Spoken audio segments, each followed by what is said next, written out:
Hello friends, in this video I will talk about the hydrophyte.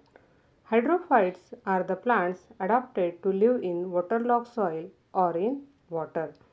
In detail, I will discuss about what are the hydrophytes, their different types, and what are the important morphological and anatomical features possessed by this type of plant. Now, the question arises, what is the meaning of hydrophyte? Hydrophyte are group of plants live or grow in water or in the soil saturated with water. They are also referred as aquatic plants or macrophytes and are the component of wetland. The term hydrophyte taken from the Greek word hudor means water and phyton means plant grown in water. Their example include lotus, water hyacinth, hydrilla, vallisneria, etc. The term hydrophyte was first coined by Weaver and Ronquier.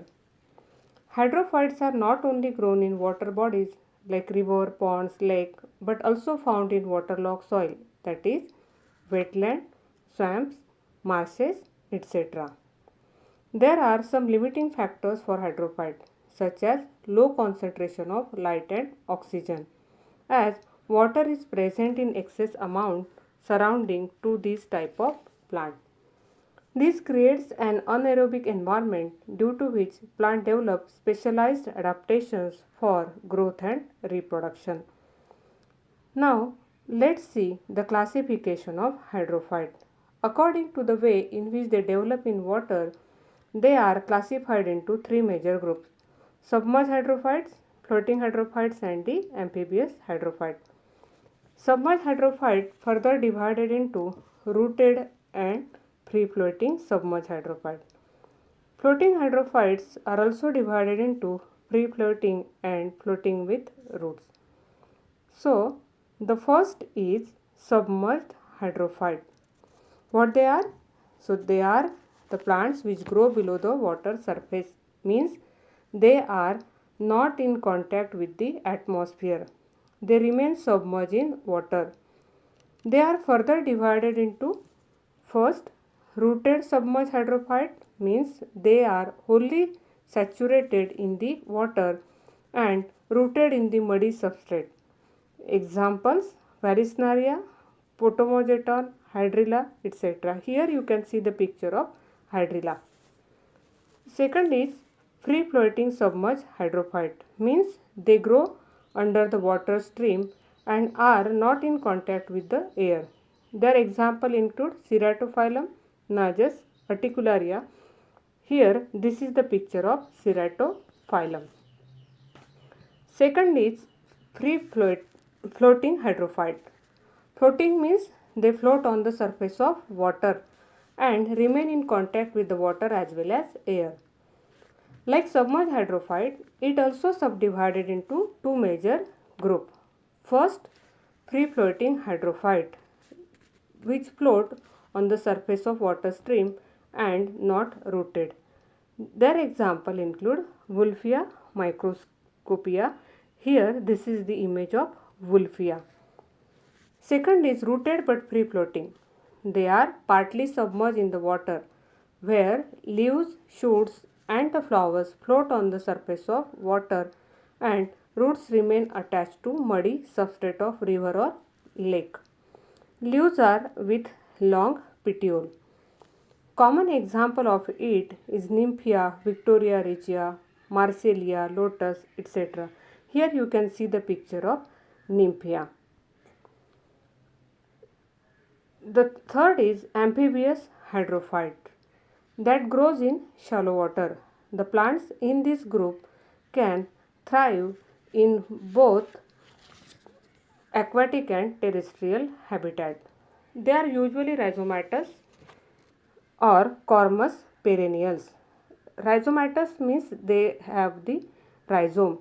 Rhizome is a modified subterranean plant stem that grow horizontally and help in vegetative propagation. Plant parts like root, stem and leaves which are submerged shows hydrophytic character, while aerial plant part shows mesophytic character. Usually the aerial plant parts are fertile and submerged are the sterile one. Their examples include Typha, Sagittaria, Ranunculus. Here, these are the two pictures. The upper one is of Typha and the second lower one this is of the Sagittaria. Now we'll see what are the unique morphological features present in this plant to survive in aquatic habitat. So first is root. They are either absent or poorly developed. As all plant parts are in contact with the water, they also absorb water. Hence, root don't have much work to perform and hence they are either poorly developed or they are absent. Root hairs are also absent. In some hydrophyte like Pistia, adventitious roots are well developed. Floating plants usually show presence of root pocket or root sheath which protect the root tip from injury. Spongy root help the plant to float on the water bodies. Now, if you see the stem, then they are very delicate, well developed and green or yellow in color. In some plants, they are reduced or modified into rhizome, corm or the runner. When stem is spongy, it is due to well developed parenchyma which gives buoyancy. Next is leaves. They are long, circular, green, very thin and smooth. The upper leaf surface is exposed to air and lower surface is in contact with the water in floating hydrophyte.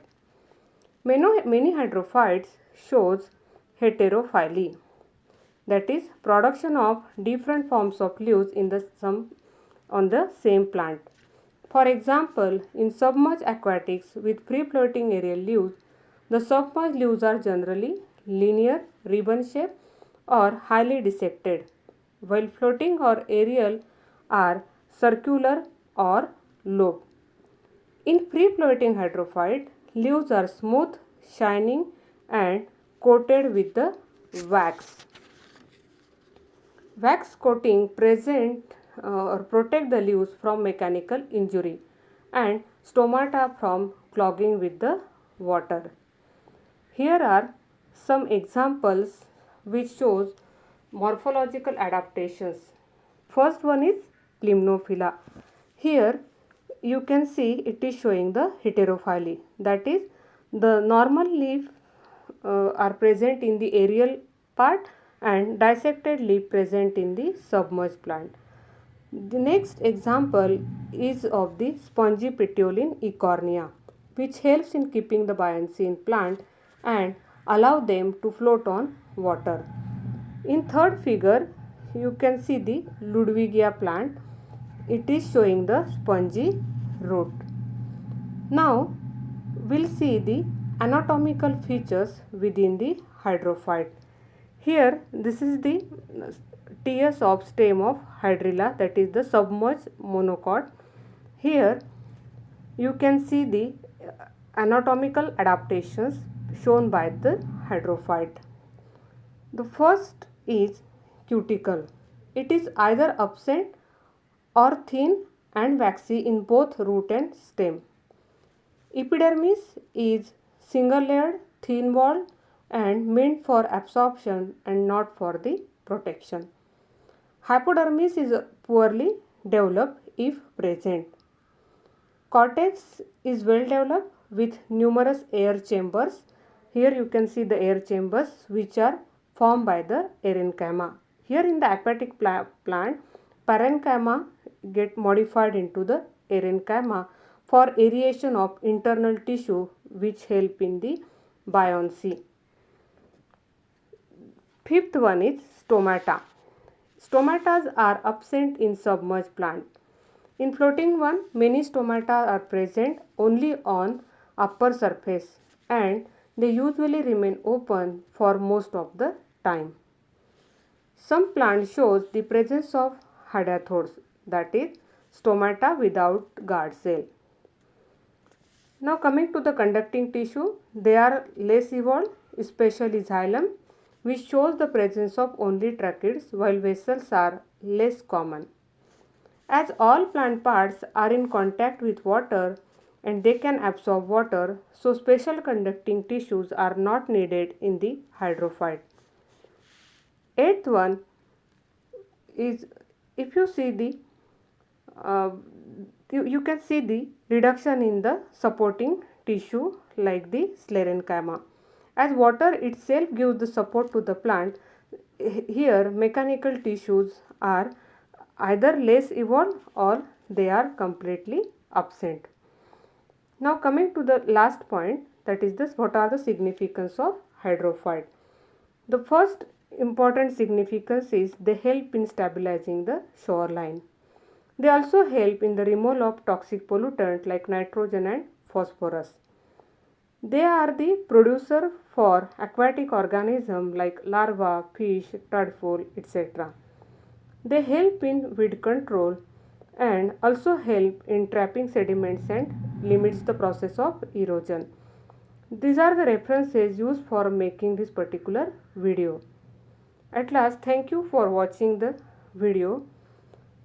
Hope you like it. Thank you.